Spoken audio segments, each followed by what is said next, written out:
Fala galera, Jesus Malsosa com vocês mais uma vez, iniciando mais um vídeo, espécie de vídeo aula sobre o concurso público da Polícia Militar. Se você não é inscrito no canal ainda, inscreva-se no canal, ative o sininho, deixe o joinha para receber sempre informações, também conteúdo aqui no nosso canal Jesus Malsosa, concurseiro Marabá.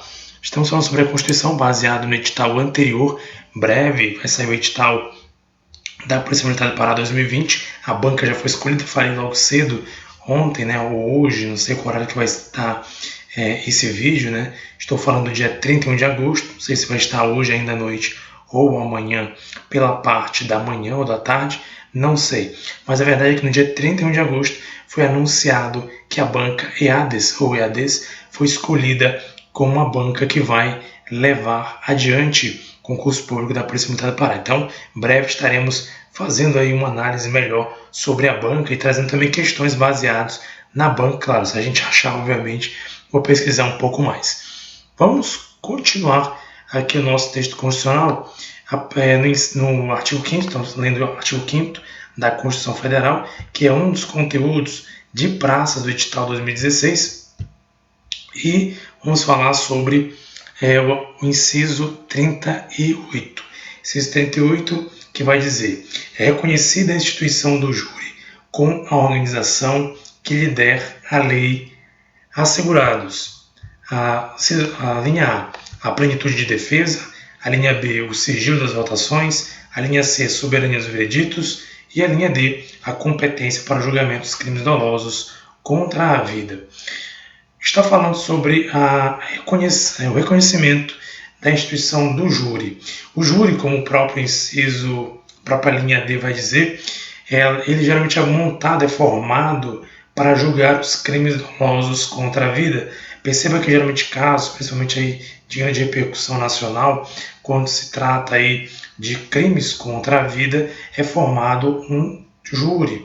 Pessoas são escolhidas aleatoriamente aí no meio da sociedade para compor ali o júri que vai decidir o que vai acontecer com aquela pessoa, aquele acusado, aquele criminoso acusado de cometer algum crime doloso contra a vida. Então aquele grupo ele vai decidir, vai dar o veredito se realmente é culpado ou não aquele criminoso, aquela criminosa que é levado ao júri, chamado também de júri popular.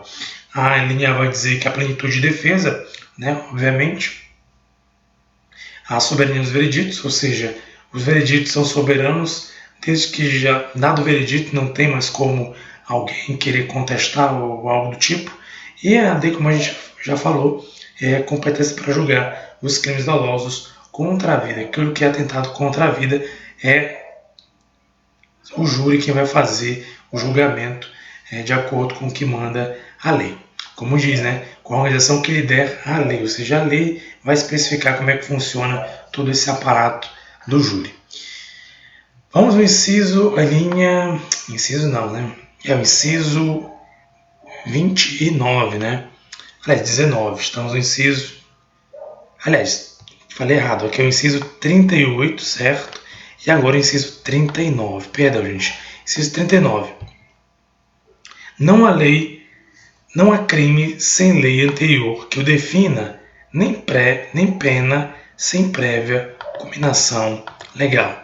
Isso aqui basta você entender o seguinte, quer dizer, na prática, esse texto, que não existe um crime que não está na lei. Digamos, não pode acontecer de você ser condenado por um crime que ainda vai ser aprovado, ou vai ser colocado, ou vai ser incluído como um crime. Digamos, vamos falar uma coisa besta, boba aqui, só para você entender na prática. Digamos, daqui a algum tempo vai ser, vamos botar na minha frente aqui mais fácil de você entender. Por exemplo, estou com meu celular na mão aqui. Vai ser crime, por exemplo, eu colocar película no celular.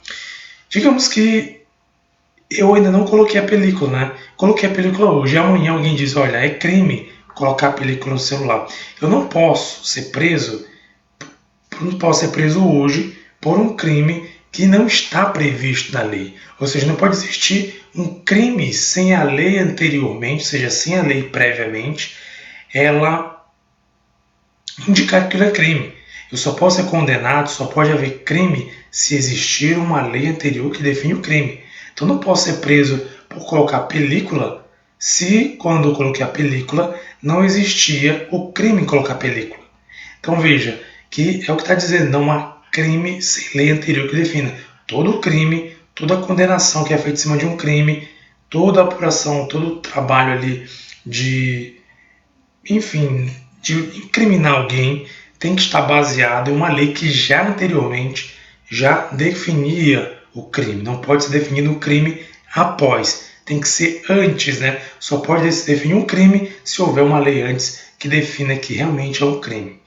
Nem pena sem prévia cominação legal. Você não pode cumprir uma pena se você não foi condenado, se você não foi condenado a pagar por aquela pena, né? Não existe uma prévia, não existe pena sem prévia cominação legal. Existe todo um processo legal para que você seja condenado. Você não pode pagar, você não pode pagar uma pena sem que haja previamente, ou seja, antes, uma cominação legal, sem que haja um processo legal que te leve a ser condenado.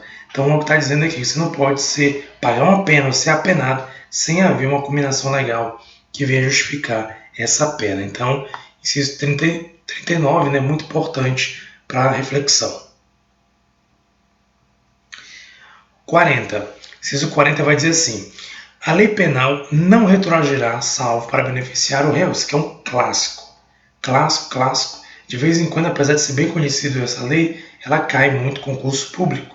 É entender que não existe retroação da lei penal, hein? Olha só, a lei penal, salvo se for para beneficiar o réu, ou seja, se for para beneficiar aquela pessoa que sofreu uma condenação. Digamos, existe um crime X que a pessoa comete.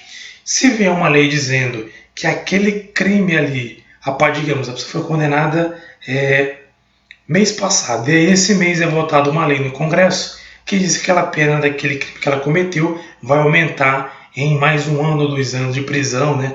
E mais 2 anos de detenção. Não pode, de maneira alguma, a lei retroagir para prejudicar o réu. Se a pessoa foi condenada com aquela quantidade de anos, não tem como, a lei não pode, de maneira alguma, aumentar, estender o prazo de pena, o prazo que a pessoa tem ali que está de cumprir aquela pena.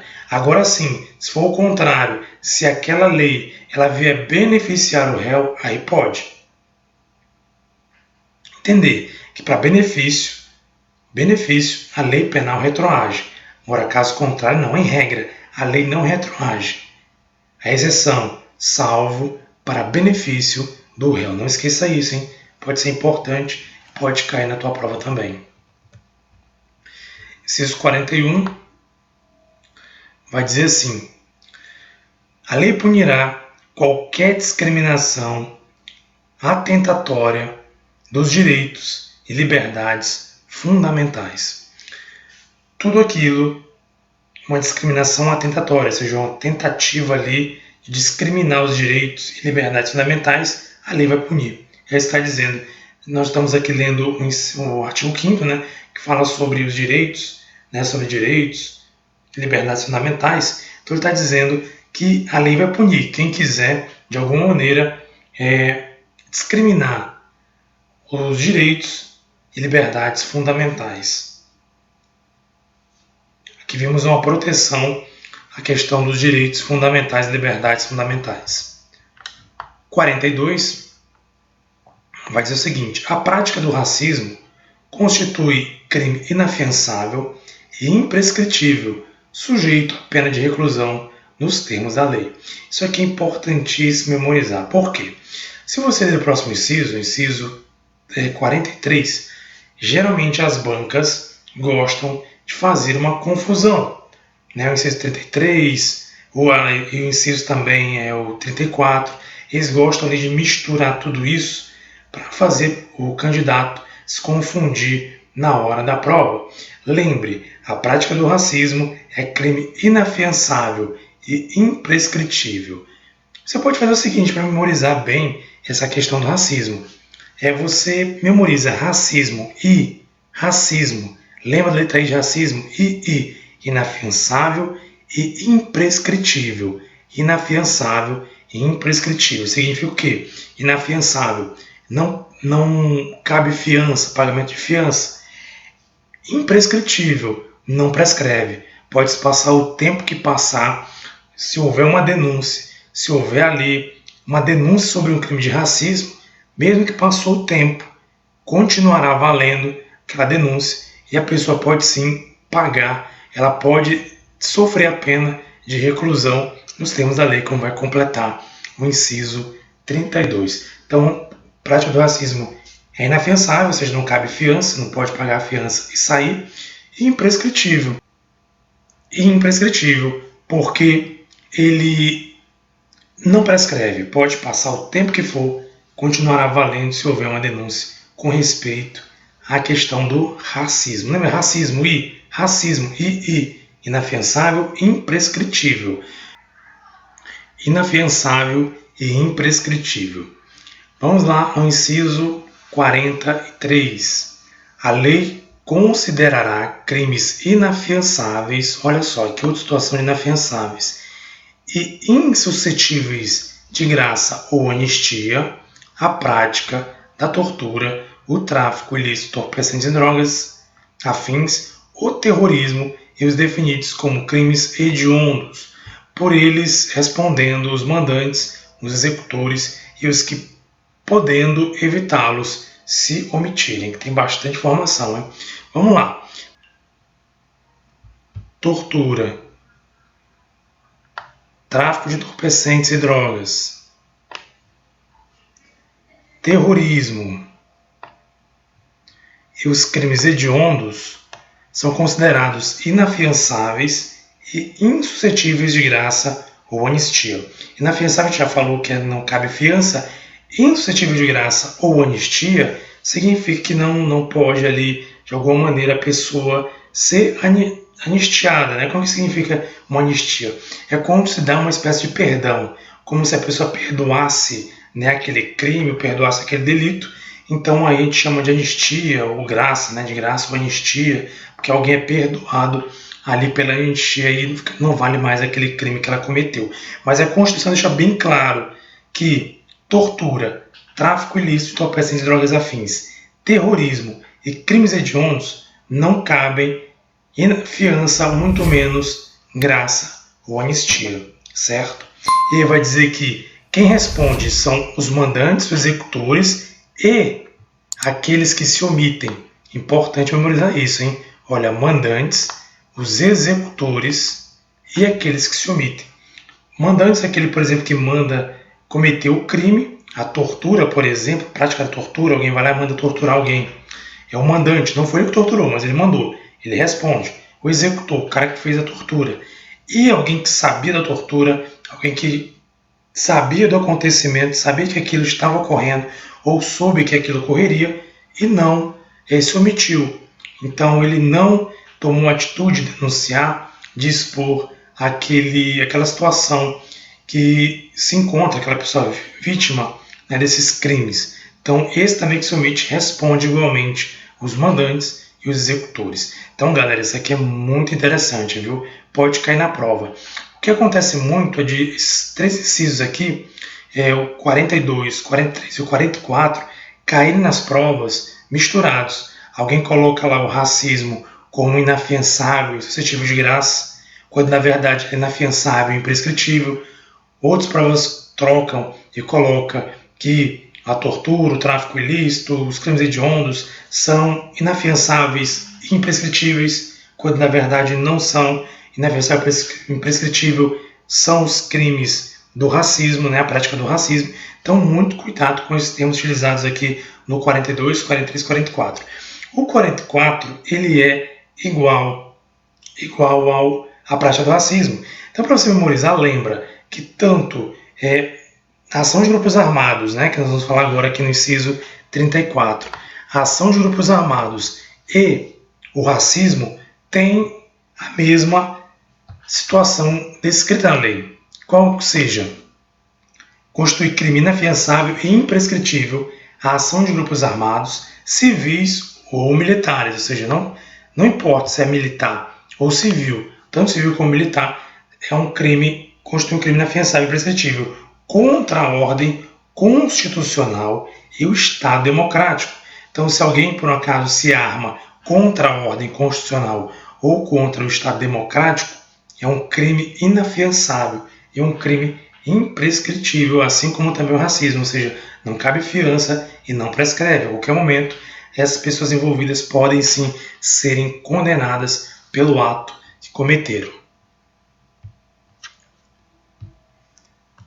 Então vamos memorizar isso aqui, galera. Racismo inafiançável e prescritível. Tortura, tráfico ilícito de entorpecentes, terrorismo, crimes hediondos, inafiançáveis e insuscetíveis de graça ou anistia. O único em comum em todos os três casos são inafiançáveis. Lembra, inafiançável nos três casos, tudo é inafiançável. Agora o que vai mudando? Somente o crime de tortura, tráfico ilícito, entorpecente, terrorismo e os crimes hediondos vão ser insuscetíveis de graça. Assim é fácil memorizar. Você vai lembrar que a prática do racismo e os grupos armados, os dois, racismo e grupos armados, são inafiançáveis e imprescritíveis, certo? E os crimes hediondos, tortura, são inafiançáveis e insuscetíveis de graça ou anistia. Se você memorizar o racismo e a ação de grupos armados, provavelmente você vai entender, você vai lembrar, memorizar melhor o tópico que fala sobre tortura, crimes hediondos, etc. Porque você vai memorizar, os dois são mais fáceis, que são a mesma aplicação, vamos dizer assim, da lei, que os dois são inafiançáveis e prescritíveis, Ou seja, grupos armados e racismo é a mesma aplicação. O que muda é a aplicação para tortura, tráfico ilícito, terrorismo e crimes hediondos. 45.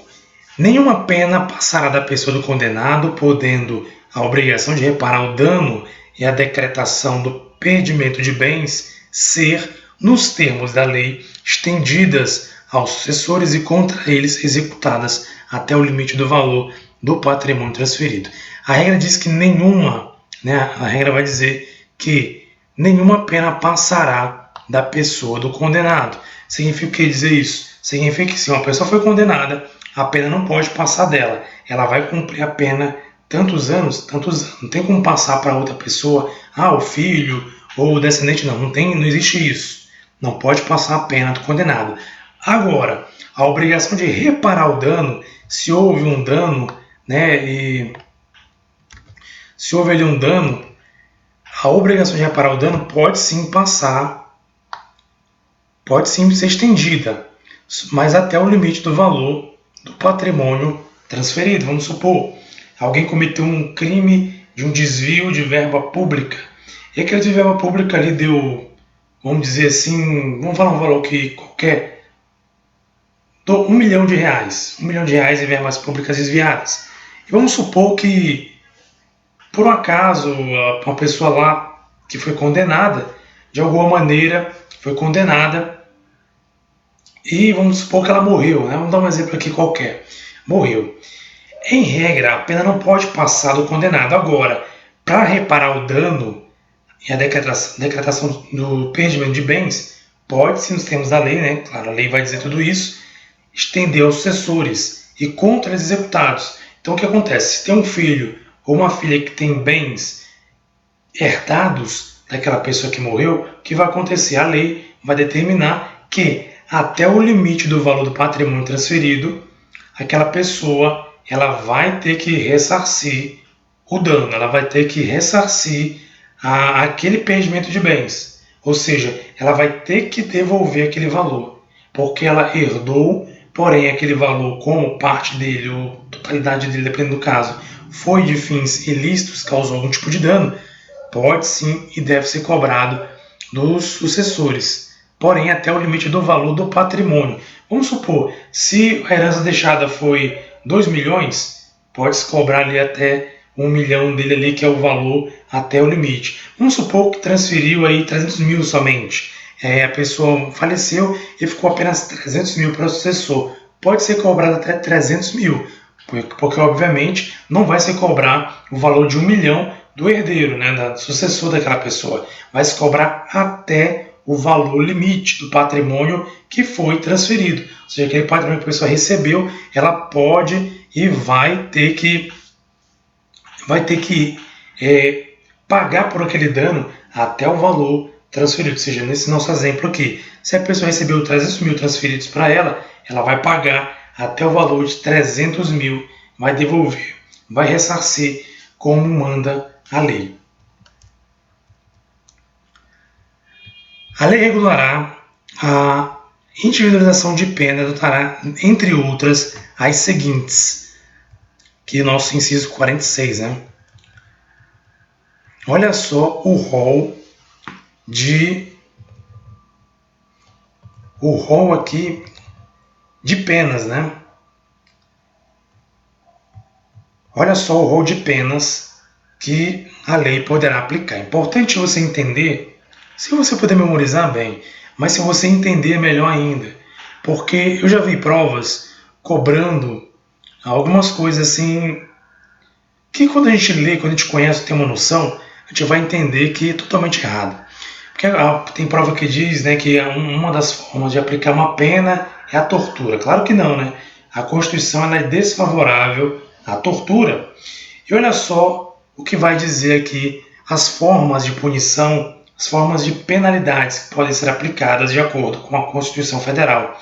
Privação ou restrição de liberdade, a linha A, ou seja, prisão, precisa ser presa. Perda de bens, é uma forma também da pessoa ser penalizada quando, como exemplo que eu falei agora há pouco, há um desvio de verba, por exemplo, pode haver penalização por perda de bens. Multa também todo mundo sabe, você pode ser multado se você descumpre uma ordem, descumpre algo que a legislação exige, você pode receber uma multa como uma forma de penalização, de penalidade. A linha D vai dizer prestação social alternativa, são casos em que, por exemplo, o juiz entende que um crime cometido ou um dano, né, causado a uma pessoa é algo irrisório, que não pode levar, não vai levar a pessoa à prisão ou uma multa, por exemplo. Então ele vai dizer o que? Olha, você vai prestar você vai fazer uma prestação social alternativa, você vai prestar algo para a sociedade, uma prestação à sociedade para você pagar por esse delito. E a pessoa vai lá ser obrigada a prestar à sociedade algum serviço para que ela venha pagar aquele crime, aquilo que ela cometeu contra uma outra pessoa, enfim, aquilo que caracterizou um crime que leve ela à penalidade. E a letra E, suspensão ou interdição de direitos. Né? A pessoa pode ter direitos suspensos. Por exemplo, os casos que a gente conhece aí de corrupção, pessoas são condenadas por corrupção, podem ter aí seus direitos de voto, por exemplo, cassados, né, de acordo com a Constituição. Então está aí o rol de 5 formas de penalidades: privação ou restrição da liberdade, perda de bens, multa, prestação social alternativa e a suspensão e interdição de direitos. Importante, como eu falei, memorizar. Galera, vamos parar por aqui, porque senão vai estender nosso vídeo. Tá? Nós voltamos no próximo vídeo, continuando. Nós vamos até o final falando sobre esses incisos do artigo 5º. Lembrando que depois, no artigo 5º, eu vou traçar alguns que eu creio que são mais chances de cair em prova. Inclusive, vou analisar com isso algumas provas da EADES, né, EADES, para ver o que ela costuma pedir em constitucional, para a gente trazer algo um pouco mais enxuto, para trazer aquilo que pode sim cair na sua prova de concurso público da Polícia Militar, tá bom? Se você não é inscrito no canal, inscreva-se no canal, ative o sininho, deixe seu joinha, compartilhe com seu amigo, amiga, colega que vai também prestar concurso e que você acredita que juntos vocês irão alcançar a carreira pública. Muito obrigado, um abraço e até mais!